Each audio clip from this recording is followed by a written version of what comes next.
Because if your character is corrupted, then you get to lie, and you get to cheat, and you get to steal, and you get to betray, and you get to act resentfully, and you get to do nothing. And that's all easy. It's easier to lie than to tell the truth. It's easier to do nothing than to do something. So there's always part of you thinking, well, I need a justification for being useless and horrible, because that'd be a lot less work.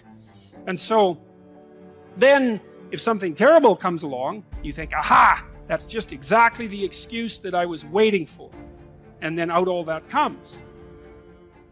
You know, Solzhenitsyn, when he was in the concentration camps in Russia, watching how people behaved, you know, he said that there were people that were put in the camps who immediately became trustees or guards, and they were even more vicious than the people who had been hired as guards. His idea was that they had collected all that, he called it foulness, if I remember correctly, around them in normal life. But they didn't have the opportunity to express it. But as soon as you gave them the opportunity, it was like, there it was, right away. And so one of the messages that seems to echo through these Old Testament stories is that just because something terrible happens to you doesn't mean that you get to wander off the path and make things worse. And maybe it doesn't matter how terrible it is that what happens to you. And that's a tough call, you know, because you see people now and then in life who, they've really got it rough, man. Like 50 bad things are happening to them at the same time. And you think, oh, it's no wonder. If you were bitter and resentful and hostile, it'd be like, yeah, no wonder. But then you meet people, and Solzhenitsyn again talked about this in the Gulag Archipelago. He said he met lots of people in the, not lots, he met enough people to impress him in the concentration camp system who didn't allow their misfortunes to corrupt them. And that's something. Because maybe the only real misfortune is to become corrupted. That's a really useful thing to think. You know, maybe the rest of it is trivial in comparison. I know that's a rough thing because you can be in very harsh circumstances, but I do think there's something to that. And the Lord was with Joseph, and he was a prosperous man, and he was in the house of his master the Egyptian. And his master saw that the Lord was with him, and that the Lord made all that he did to prosper in his hand. So that's an echo of the idea that we encountered earlier about walking with God, right? So Adam walked with God before he ate the fruit with Eve, and then he wouldn't walk with God. And then Noah walked with God, and Abraham walked with God. And so the idea is, well, that's that alignment with the highest ideal. I think it's something like that. And you know, we can think about that as a metaphysical plane as well. But I don't think it is. I mean, I've got thousands of letters now in the last year from people who have told me that they were in a pit. That's exactly right. And that they decided that they were going to try to put their lives together. And that it worked. And so that's really something, you know, and they write surprised. It's like, well, I decided that I was going to work hard at what I was doing and I wasn't going to lie any more than absolutely necessary. I thought I'd give it a try for a few months, you know.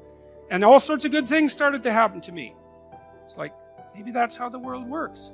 Now, obviously, it doesn't work like that all the time, right? Because you can get sliced off at the knees. I mean, there's an arbitrary element to existence that you can't wish away. But that doesn't mean that there aren't bad strategies and good strategies. And so, I do think that one of the most fundamental existential questions is, like, if things aren't going well for you in your life is, are you absolutely certain that you're doing absolutely everything you can to put things in order? Well, if you need something to grapple with, you probably do. You can find that. You just look inside, you'll find something to grapple with. You know, inadequacy, weakness, susceptibility to temptation, narcissism, pride, envy, revenge, resentment, frustration, lack of faith, all of that. That'll keep you occupied if you really grapple with it. And yeah, I mean, that's an ancient theological question. You know, what's up with the devil? Why does the possibility of evil exist? Why is there an eternal adversary? You see that reflected in Cain and Abel, right? At the beginning of the Genesis stories, essentially, the first two human beings are good set against an adversary. And that's what opens history, that story. You think, well, why would God construct a reality where an adversary exists? And maybe it's because all things considered, a world with an adversary is a better world, just like a garden with a snake in it is a better garden. These things aren't easy to understand. No snake, no necessity to contend with snakes. So why be awake at all? No adversary, no challenge. Why be challenged? Because maybe you're better for the challenge. And maybe that's the challenge, to see if you can be better for the challenge. But that should be internal. Well, fundamentally, if it isn't, you'll find it externally, because you'll demonize someone to turn them into Satan so that you can find an adversary. And then that's very unfortunate for you and for them. That's and the problem. It's just not as big a battle. It's like you battle with someone external who's malevolent, let's say, or you think they are, and usually you've got that mostly wrong, but not always. But if the battle is inside, which is where it's supposed to be, most fundamentally, then it's the ultimate. It is the ultimate challenge. And that's the infinite game.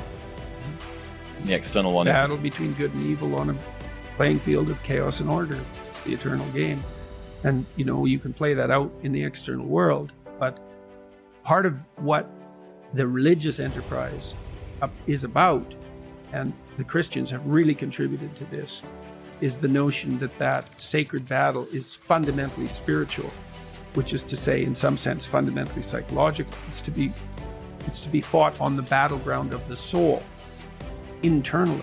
It's a subjective issue. How do you defeat evil? You defeat the evil in your own heart. That is how you do it. And so if that's all being acted out for you in the world, you've misplaced Satan. That's a good way of thinking about it. This is another weakness, I think, of the atheistic position, because it's pretty hard. It's easy in some sense to dispense with belief in the highest good, but it's not so easy to dispense with belief in evil. So that's a big problem. So then where do you localize it? And you can find evidence of it everywhere, certainly in institutions. I mean, that's the whole systemic racism, corrupt patriarchy narrative, is that Satan is to be found at the core of our institutions. And to some degree, that's true, because everything we do is corrupt to some degree. And so then do you fight it sociologically? You're the good person and the institution is Satan? So you're so good, are you? You're so sure of that, are you? You've got everything in order, do you? And you might say, well, do you have to have everything in order before you fight evil on the sociological front? And the answer is, well, no, because you're never going to have everything in order, but you still shouldn't put the cart before the horse. It's a spiritual battle. And it's taken people thousands and thousands of years to figure this out. Now, first of all, it was the snake. What's evil? What's malevolent? The predatory reptile. Fair enough, man. I mean, we've been fighting with predatory reptiles for 60 million years as mammals. 60 million years. So it's a good first pass approximation. It's the snake, the poisonous snake, the external enemy, the predator. Well, what about the predator and other people? Oh yeah, that's even worse, man. It's like how predators are one thing, but predatory people, other tribes, man, they're brutal. They're brutal. Well, what about your predatory friend? Oh, that's pretty bad too. The friend who stabs you in the back, the person who betrays you, Judas. God, maybe that's the ultimate snake. Well, how about when you betray yourself? Oh yeah.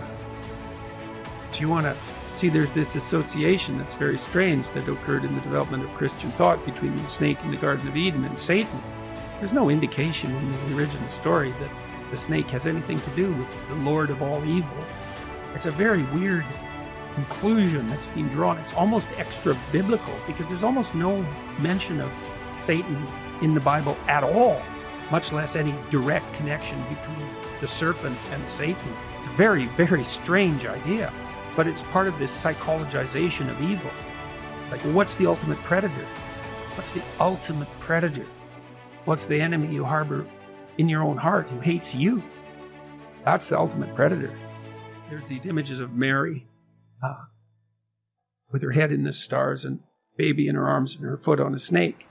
Like, well, that's the eternal feminine. Her head's in the stars because she's oriented towards the highest good and she's protecting her infant from predators. That could be an actual predator. That's been the case throughout not just human history, but mammalian history. Could be other people who are predators. Could be men who are predators. Could be her who's a predator, the devouring mother. It's like, well, what's the ultimate locale of genuine evil? Well, the highest religious answer is that's in you. That's the proper place to battle it out. And I think that's true. I think that's it's literally and metaphorically true. And I was convinced of that in part because of Solzhenitsyn's writings, because Solzhenitsyn identified the totalitarian state with the willingness of the subjects of that state, the subjects and the perpetrators at the same time, to live by lies. No totalitarian state if people don't lie. And every time you lie in support of the totalitarian state, then you're the perpetrator. And that's a psychological issue. It's like, you're going to lie to get along or not? Say, well, what does it matter? I'll go along with it. It's okay. We'll see how it matters, because it matters. And that's all a psychodrama as far as I'm concerned. But fundamentally, when it's properly placed. You've got plenty of problems to take care of on your own front. And that's where you should concentrate.